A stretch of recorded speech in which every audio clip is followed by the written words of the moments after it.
गांव के किनारे एक गरीब किसान रवि अपनी पत्नी और बेटे के साथ रहता था। वह दिन रात कड़ी मेहनत करता, लेकिन फिर भी उसका गुजारा मुश्किल से होता था। एक दिन जब वह जंगल में लकड़ियां काटने गया, तो उसे एक बूढ़ी औरत मिली। बूढ़ी औरत ने कहा, बेटा, मैं बहुत भूखी हूँ, क्या तुम मुझे कुछ खाने को दोगे? रवि के पास खाने के लिए बहुत कम था, लेकिन फिर भी उसने अपनी रोटी का आधा हिस्सा उसे दे दिया। बूढ़ी औरत मुस्कुराई और बोली, तुम्हारी दयालुता के बदले मैं तुम्हें एक जादुई गाय देती हूँ। ये रोज एक सोने का दूध देगी, लेकिन इसे कभी लालच में आकर मत मारना।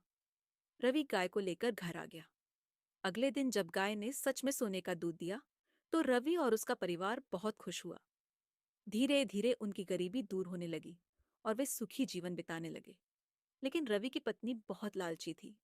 उसने सोचा, अगर गाय के पेट में सोने का खजाना है, तो क्यों ना इसे मारकर सारा सोना निकाल लिया जाए।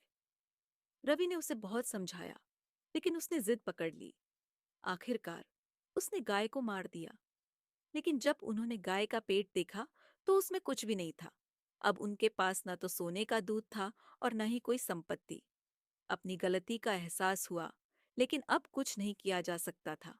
उन्होंने सीखा कि लालच हमेशा विनाश की ओर ले जाता है।